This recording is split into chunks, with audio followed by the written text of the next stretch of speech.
Hello दोस्तों, price action series basic to advance का यह दूसरा एपिसोड है। आज के वीडियो में हम डिस्कस करने वाले हैं सपोर्ट और रेजिस्टेंस के बारे में।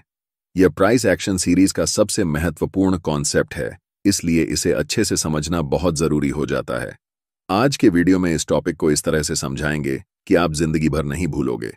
इस वीडियो के दौरान हम सीखने वाले हैं सपोर्ट और रेजिस्टेंस क्या होता है, सपोर्ट और रेजिस्टेंस को चार्ट्स पर कैसे ड्रॉ करते हैं, और सपोर्ट और रेजिस्टेंस को यूज करके कैसे ट्रेड में एंट्री और एग्जिट करते हैं। बहुत आसान भाषा में समझाऊंगा, इसलिए वीडियो को पूरा देखना। तो चलिए वीडियो को शुरू करते हैं, लेकिन उससे पहले चैनल को सब्सक्राइब कर लें और वीडियो को एक लाइक कर दें ताकि इस सीरीज की आने वाली कोई भी वीडियो आपसे मिस ना हो पाए। वीडियो को शुरू करते हैं और सबसे पहले जानते हैं सपोर्ट और रेजिस्टेंस क्या होता है। यह चार्ट्स पर बनने वाला सबसे महत्वपूर्ण जोन या एरिया होता है जहां पर मैक्सिमम क्वांटिटी में बाइंग और सेलिंग होती है। मार्केट के जिस लेवल या फिर जोन पर सबसे ज्यादा बाइंग होती है उसे हम सपोर्ट एरिया या जोन कहते हैं, और जिस लेवल या फिर जोन पर सबसे ज्यादा सेलिंग होती है उसे हम रेजिस्टेंस एरिया या जोन कहते हैं। इसे एक एग्जाम्पल से समझने की कोशिश करते हैं। मेरा फेवरेट स्टॉक है टाटा मोटर्स, और इस समय इस स्टॉक का प्राइस 1000 रुपये पर चल रहा है। मुझे लगता है कि अगर यह स्टॉक प्राइस 900 रुपये पर आ जाए तो मैं इसे खरीद लूंगा। मेरे जैसे बहुत सारे बायर्स इस प्राइस पर खरीदना चाहेंगे, इसलिए यहां पर 900 रुपये का लेवल एक इंपॉर्टेंट सपोर्ट की तरह काम करेगा। मैंने पहले ही बता दिया कि जहां ज्यादा बायर्स होते हैं वह एक इंपॉर्टेंट सपोर्ट एरिया होता है। ऐसा इसलिए क्योंकि मार्केट में शेयर्स लिमिटेड क्वांटिटी में होते हैं, और अगर बहुत सारे बायर्स एक साथ खरीदने लगें तो उस स्टॉक की डिमांड बढ़ जाती है, जिससे स्टॉक का प्राइस भी बढ़ने लगता है। अब आपने टाटा मोटर्स के शेयर को 900 रुपये पर खरीद लिया, लेकिन जब प्राइस 1200 रुपये पर पहुंचा तो आपको लगा कि अब प्रॉफिट बुक करना चाहिए, क्योंकि पहले जब इसका प्राइस 1200 रुपये हुआ था तो वहां से प्राइस नीचे गिर गया था। आप जैसे बहुत सारे शेयर होल्डर्स भी यही सोचेंगे, और तब 1200 रुपये का एरिया रेजिस्टेंस एरिया की तरह काम करेगा, क्योंकि यहां शेयर्स की सप्लाई बढ़ जाती है, जिससे प्राइस नीचे गिरने लगता है। सप्लाई और डिमांड को रियल लाइफ एग्जाम्पल से समझते हैं। मेरे गांव में 4 बजे शाम को सब्जी मार्केट लगता है। अगर आप 4 से 5 बजे के बीच में मार्केट जाएंगे तो आपको सब्जी थोड़ी महंगी मिलेगी, क्योंकि उस समय मार्केट में बहुत सारे बायर्स होते हैं, जिससे सब्जी की डिमांड ज्यादा होती है। लेकिन अगर आप 6 बजे मार्केट जाएंगे तो उस समय बायर्स कम होते हैं और सेलर्स जल्दी से जल्दी सब्जी बेचने की कोशिश करते हैं, जिससे सब्जी का प्राइस कम हो जाता है। अब आप समझ गए होंगे कि डिमांड और सप्लाई कैसे काम करती है। अब सपोर्ट और रेजिस्टेंस की रिलेशन समझते हैं। सपोर्ट एरिया का मतलब है ज्यादा बायर्स, और ज्यादा बायर्स मतलब हाई डिमांड। इसका उल्टा रेजिस्टेंस एरिया का मतलब है ज्यादा सेलर्स, और ज्यादा सेलर्स मतलब हाई सप्लाई। अब हम सपोर्ट और रेजिस्टेंस का सिंपल वर्जन सीख चुके हैं। अब हम इसका थोड़ा एडवांस वर्जन सीखने वाले हैं कि ब्रेकआउट के बाद सपोर्ट और रेजिस्टेंस कैसे काम करता है। यहां पर भी हम टाटा मोटर्स का ही एग्जाम्पल लेते हैं। 1200 की इंपॉर्टेंट लेवल पर सेलर्स अपने शेयर्स बेचते हैं, लेकिन बहुत सारे बायर्स को लगता है कि अभी भी प्राइस कम है, और वे इस स्टॉक को बड़ी क्वांटिटी में खरीदने लगते हैं, जिससे यह इंपॉर्टेंट लेवल स्ट्रांगली ब्रेक होकर ऊपर चला जाता है। ऐसी सिचुएशन में 1200 का इंपॉर्टेंट रेजिस्टेंस एरिया अब सपोर्ट एरिया की तरह काम करेगा। और इसका उल्टा, अगर 900 का लेवल ब्रेक हो जाता है और प्राइस नीचे चली जाती है, तो अगली बार जब प्राइस वापस ऊपर आएगी तो उस समय 900 का इंपॉर्टेंट एरिया रेजिस्टेंस एरिया की तरह काम करेगा। अब हम सपोर्ट और रेजिस्टेंस एरिया को लाइव चार्ट पर ड्रॉ करके दिखाते हैं। एक जरूरी बात, अगर आप चार्ट्स पर मल्टीपल इंडिकेटर्स का उपयोग करते हैं या एक साथ 4-5 चार्ट्स देखते हैं तो आपके पास ट्रेडिंग व्यू का प्रीमियम प्लान होना जरूरी होता है। इसका कॉस्ट 12,000 रुपये पर ईयर है।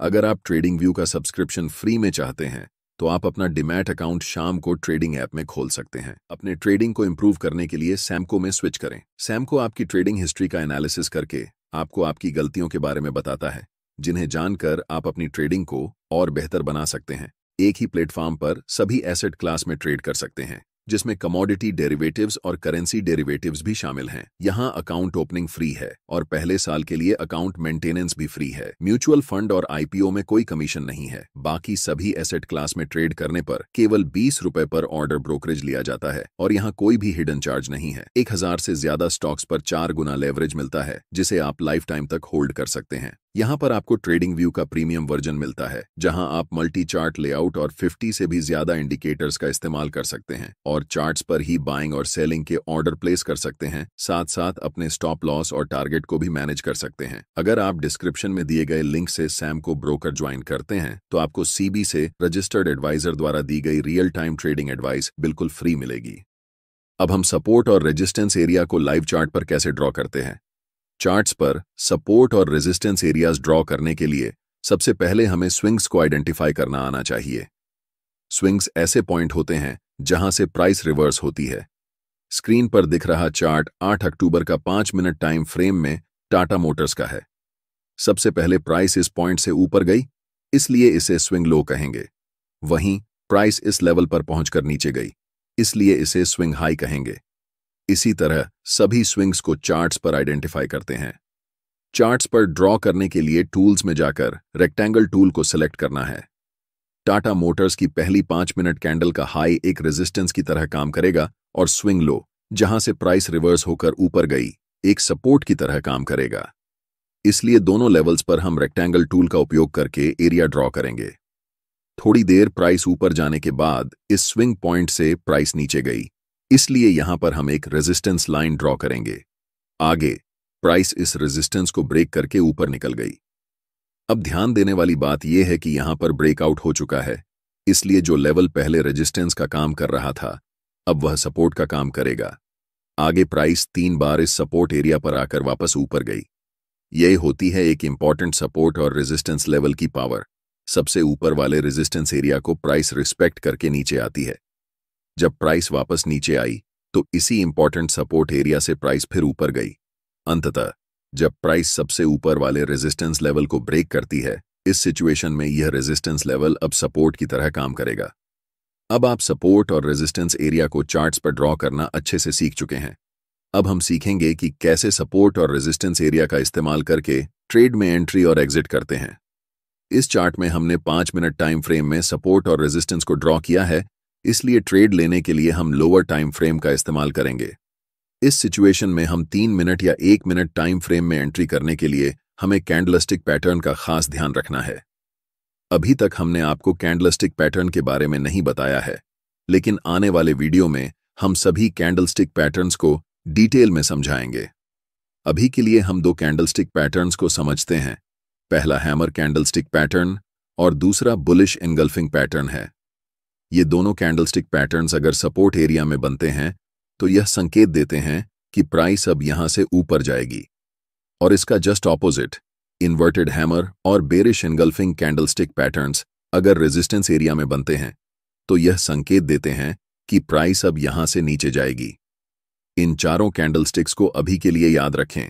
आने वाले वीडियो में हम इन सभी कैंडल्स को डिटेल में डिस्कस करेंगे, तो चिंता करने की कोई बात नहीं है।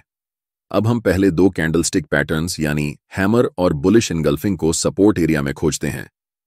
पहले यह एरिया एक रेजिस्टेंस था, लेकिन ब्रेकआउट के बाद यह सपोर्ट बन चुका है।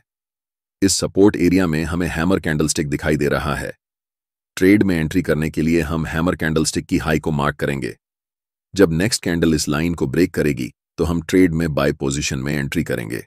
हमारा स्टॉप लॉस हैमर कैंडल की लो या सपोर्ट एरिया में से जो ज्यादा नीचे होगा वह रहेगा। हमारा पहला टारगेट नियरेस्ट रेजिस्टेंस लेवल होगा। दूसरी बार जब प्राइस सपोर्ट एरिया में आती है तो यह एक स्ट्रॉन्ग बुलिश कैंडल बनती है। यहां भी ट्रेड में एंट्री के लिए इस कैंडल की हाई को मार्क करेंगे। जब नेक्स्ट कैंडल इस लाइन को ब्रेक करेगी तो हम ट्रेड में बाय साइड एंट्री लेंगे। हमारा स्टॉप लॉस बुलिश कैंडल की लो या सपोर्ट एरिया में से जो ज्यादा नीचे होगा वह रहेगा। हमारा पहला टारगेट नियरेस्ट रेजिस्टेंस लेवल होगा। अब हम सीख चुके हैं कि बाय पोजीशन ट्रेड में कैसे बनाते हैं। अब बात करते हैं सेल पोजीशन ट्रेड की। हमें रेजिस्टेंस एरिया में बेरिश कैंडलस्टिक पैटर्न खोजना है। वहां भी ट्रेड में सेल पोजीशन में एंट्री लेनी है। अपर रेजिस्टेंस एरिया में यहां एक बेरिश कैंडलस्टिक बनी है। इस कैंडल के लो को मार्क करना है और जब नेक्स्ट कैंडल इस लाइन को ब्रेक करे तब ट्रेड में एंट्री लेनी है। हमारा स्टॉप लॉस बेरिश कैंडल या रेजिस्टेंस लेवल के ऊपर होगा और टारगेट नियरेस्ट सपोर्ट लेवल होगा। आज के वीडियो में इतना ही। ये वीडियो आपको कैसा लगा कमेंट बॉक्स में जरूर बताएं। सैमको ऐप का लिंक डिस्क्रिप्शन में है। ट्रेडिंग व्यू के प्रीमियम फीचर्स को यूज करने के लिए अपना डीमैट अकाउंट खोल सकते हैं। इस सीरीज का अगला वीडियो स्टेजेस ऑफ मार्केट होने वाला है, जिसे आप स्क्रीन पर क्लिक करके देख सकते हैं। वीडियो के अंत तक बने रहने के लिए आप सभी का धन्यवाद। आप ट्रेडिंग को सीरियस सीख रहे हैं।